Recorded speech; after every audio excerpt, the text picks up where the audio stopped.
கை நிறைய சம்பளம் கிடைப்பதால் வெளிநாடுகளுக்கு படையெடுக்கும் சுகாதார பணியாளர்கள், அமைச்சு கவலை. HRDCOP நடைமுறைகளை பின்பற்றவில்லை, ஊழல் தடுப்பு ஆணையத்திடம் புகார் செய்கிறது மனிதவள அமைச்சு. தலைநகர் அவான் பசார் LRT நிலையத்தில் வாகனங்கள் கண்ணாடிகள் உடைத்து கொள்ளை, காணொளி வைரல். ஆன்லைன் கடனுதவி மோசடி, 2 லட்சம் கடன் பெற 1,46,000 ரிங்கெட் பறிகொடுத்த சலூன் உரிமையாளர். திரங்கானு LPT 2 நெடுஞ்சாலையில் கார் மோதியதில் கரடி பலி.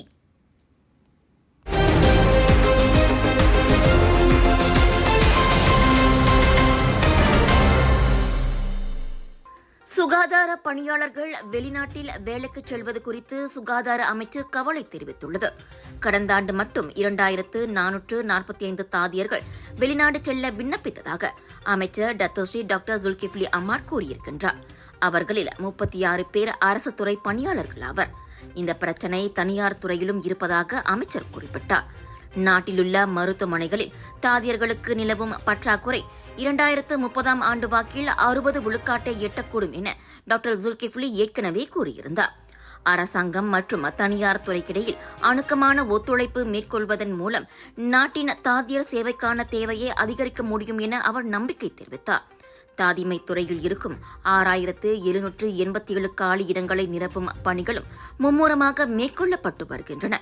இதனிடையே வெளிநாடுகளில் வேலை செய்வதற்காக 20 மருத்துவ நிபுணர்களும் வேலையிலிருந்து விலகியிருக்கின்றனர். இந்த எண்ணிக்கை 2013 மற்றும் 2023க்கு இடையில் ராஜினாமா செய்த 1991 மருத்துவ நிபுணர்களில் 1 விழுக்காடாகும். இங்கு வழங்கப்படுவதை விட வெளிநாடுகளில் கை நிறைய சம்பளம் கிடைப்பதே அவர்களின் அம்முடிவுக்கு முக்கிய காரணம் என அமைச்சர் கூறினார்.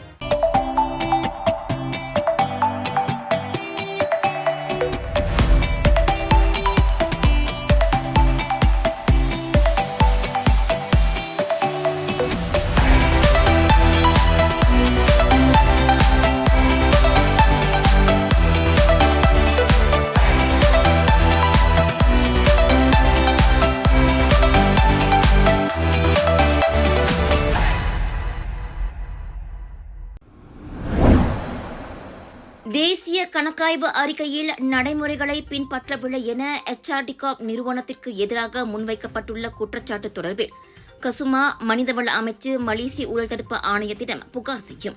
மனிதவள அமைச்சின் தலைமைச் செயலாளரை மலேசிய ஊழல் தடுப்பு ஆணையத்திடம் புகார் செய்யுமாறு தாம் பணித்துள்ளதாக அமைச்சர் ஸ்டீவன் சிம் தெரிவித்திருக்கிறார். அதே சமயம் சட்டத்திற்கு எதிரான எந்த ஒரு நடவடிக்கையிலும் விட்டுக் கொடுக்கும் போக்கு கடைபிடிக்கப்படாது எனவும் அமைச்சர் வலியுறுத்தியிருக்கின்றார். முன்னதாக நேற்று வெளியிடப்பட்ட தேசிய கணக்காய்வு அறிக்கை வாயிலாக HRDCOP நிர்வாகத்தால் மேற்கொள்ளப்பட்ட நடவடிக்கைகள் மற்றும் முடிவுகள் நடைமுறைகளை பின்பற்றவில்லை என்பதோடு அந்நிறுவனம் தோற்றுவிக்கப்பட்ட நோக்கத்தை அடைவதில் அக்கறை காட்டவில்லை என தேசிய கணக்காய்வாளர் வான் சுராயா வான் முகமது ரஜி கூறியிருந்தார். அதனால் அந்நிறுவனத்தை சம்பந்தப்பட்ட அமலாக்க நிறுவனத்தின் நடவடிக்கைக்கு கசுமா பரிந்துரைக்குமாறும் அவர் கேட்டுக் கொண்டிருந்தார் என்பது குறிப்பிடத்தக்கது.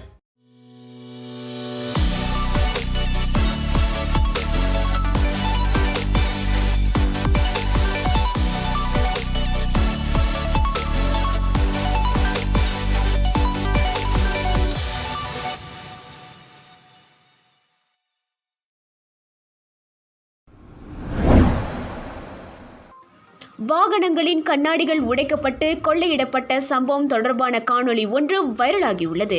தலைநகர் ஆவான் பசார் LRT இலகு ரயில் நிலையத்தின் வாகன நிறுத்துமிடத்தில் அச்சம்பவம் நிகழ்ந்ததாக நம்பப்படுகிறது. அச்சம்பவம் தொடர்பான 47 வினாடி காணொளி டிக்டாக் கணக்கில் பதிவேற்றம் செய்யப்பட்டுள்ளது. சில கார்களின் கண்ணாடிகள் உடைக்கப்பட்டிருப்பதை அந்த காணொளியில் காண முடிகின்றது.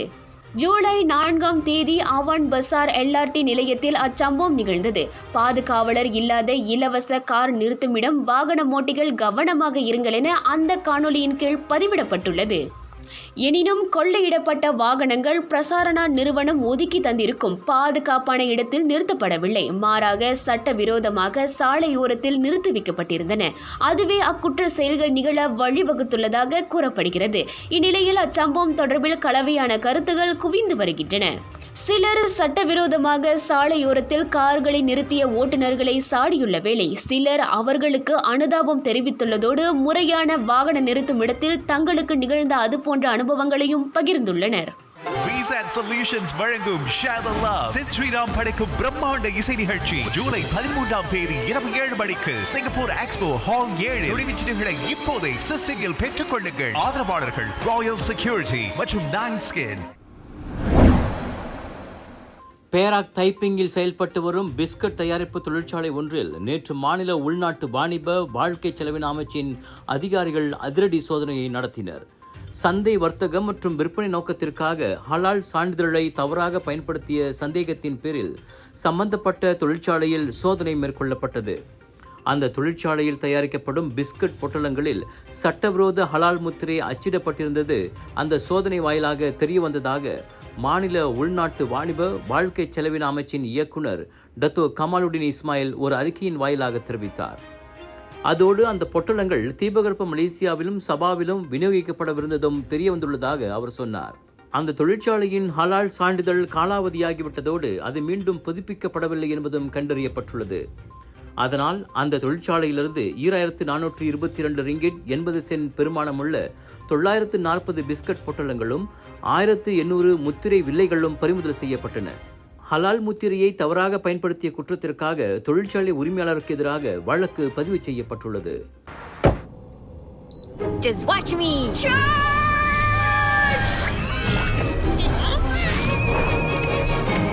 Keeping you and your loved ones safe indoors with Nano EX technology. Panasonic.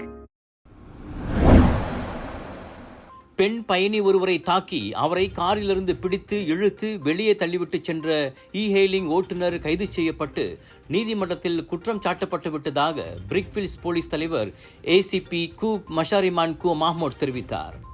June 13ஆம் தேதி நிகழ்ந்த அச்சம்பவத்தின் போது மாயா என மட்டும் தம்மை அடையாளப்படுத்திக் கொண்ட பாதிக்கப்பட்ட பெண் தாம் உலோக போத்தலால் தாக்கப்பட்டு காரிலிருந்து வலுக்கட்டாயமாக பிடித்து வெளியே தள்ளப்பட்டதோடு இ-ஹெயிலிங் ஓட்டுநர் தம்மை நெடுஞ்சாலையில் கைவிட்டு சென்றதாக சமூக ஊடகங்களில் பகிர்ந்துள்ளார்.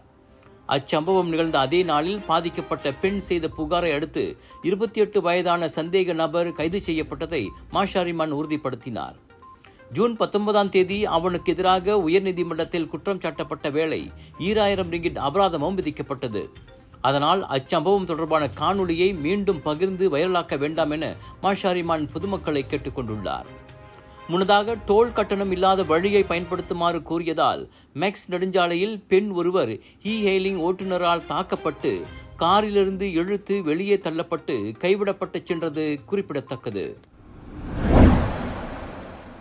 குடும்பத்திற்கு கொடுப்பதற்காக வங்காளதேசத்திலிருந்து கொண்டு வரப்பட்டதாக கூறப்பட்ட குர்பான் மாட்டிறைச்சிகள் அண்மையில் கிளாந்தான் சுல்தான் இஸ்மாயில் பெத்ரா அனைத்துலக விமான நிலையம் வந்திறங்கிய கையோடு பறிமுதல் செய்யப்பட்டன. பொலிஸ்டின் பொட்டடங்களில் மறைத்து வைத்து கொண்டு வரப்பட்ட அந்த 20 கிலோகிராம் மாட்டிறைச்சிகள் ஸ்கேன் செய்யும் இடத்தில் சோதனை அதிகாரிகளிடம் சிக்கின. முறையான அனுமதியின்றி வங்கதேச ஆடவர் அதனை நாட்டுக்குள் கொண்டு வந்துள்ளார். காரணம் கேட்டால் ரந்தாவ் பஞ்சாங்கில் உள்ள தனது குடும்பத்தாருக்கு கொடுப்பதற்காக கொண்டு வந்ததாக 40 வயது நபர் அதிகாரிகளிடம் கூறியுள்ளார். 600 ரிங்கேட் மதிப்பிலான மாட்டிறைச்சிகள் மேல் நடவடிக்கைக்காக பறிமுதல் செய்யப்பட்டன. FMD நோய் பரவலை தடுக்கும் விதமாகவே அந்த இறைச்சிகளை ஆகாய மார்க்கமாக இறக்குமதி செய்யவோ கொண்டு வரவோ தடை விதிக்கப்பட்டிருப்பதாக மலேசிய தனிமைப்படுத்துதல் சேவை மற்றும் சோதனை அமலாக்கத்துறை மங்கீஸ் விளக்கியது. மகீஸ் அனுமதியின்றி காய்கறிகள், விலங்குகள், மீன்கள், விவசாய பொருட்கள் உள்ளிட்டவற்றை இறக்குமதி செய்வது சட்டப்படி குற்றமாகும். குற்றம் நிரூபிக்கப்பட்டால் அதிகபட்சம் 1 லட்சம் ரிங்கிட் அபராதமும் குறைந்தது 6 ஆண்டுகள் சிறை தண்டனையும் அல்லது இரண்டுமே விதிக்கப்படலாம். சுவாச பிரச்சனை, சளி, இருமலுக்கு உகந்த தீர்வு சைலஜா பேபி ஹெர்பல் கிரீம். துளசி, கரிஞ்சீரகம், கிராம்பு போன்ற மூலிகைகளால் கொண்டு தயாரிக்கப்பட்டுள்ள சைலஜா பேபி ஹெர்பல் கிரீம் உங்கள் குழந்தைக்கு சிறந்த தேர்வு. ஜோஹர் பாருவில் சமூக ஊடகம் வாயிலாக அறிமுகமான பணம் கொடுக்கும் நிறுவனத்திடம் இருந்து 2 லட்சம் ரிங்கெட்டை கடனாக பெற விண்ணப்பித்த சலூன் உரிமையாளர் ஒருவரின் முயற்சி தோல்வியடைந்தது மட்டுமல்லாமல் இறுதியில் அவர் தனது 1,46,020 ரிங்கெட் சேமிப்பையும் இழக்க நேர்ந்தது. அச்சம்பவம் தொடர்பில் நேற்று அந்த 28 வயது பெண் உரிமையாளரிடமிருந்து புகார் கிடைத்ததை ஜோஹர் பாரு ஸ்லாத்தான் போலீஸ் தலைவர் அசிஸ்டன்ட் கமிஷனர் ரவுப் ஸ்லாமட் உறுதிப்படுத்தினார். கடந்த வாரம் சமூக ஊடகத்தில் செய்யப்பட்ட விளம்பரத்தை பார்த்த அப்பெண் அதில் குறிப்பிடப்பட்டிருந்த தொலைபேசி எண்ணை தொடர்பு கொண்டுள்ளார். அதன் வாயிலாக சம்பந்தப்பட்ட நிறுவனத்தின் பணியாளர் என தன்னை அடையாளப்படுத்திக் கொண்ட நபர் ஒருவர் கடனுதவிக்கு விண்ணப்பம் செய்யும் வழிமுறைகள் குறித்து அப்பெண்ணுக்கு விளக்கம் அளித்ததாக கூறப்படுகிறது. அதன் பின்னர் தனது அடையாள அட்டை நகல், வங்கி கணக்கு விவரங்கள் ஆகியவற்றை அப்பெண் ஒப்படைத்துள்ளார். அதோடு முத்திரை மற்றும் இதர கட்டணமாக 1,46,020 ரிங்கெட்டை அந்நபர் வழங்கிய 6 வெவ்வேறு வங்கி கணக்குகளில் அப்பெண் செலுத்தியுள்ளார். அதன் பின்னரும் அந்நபர் அப்பெண்ணிடம் இருந்து கூடுதல் பணம் கேட்கவே தாம் ஏமாற்றப்பட்டதை உணர்ந்து அவர் போலீஸ் புகார் செய்ததாக கூறப்படுகிறது. இதுவரை அவருக்கு கடன் தொகை எதுவும் கிடைக்கவில்லை.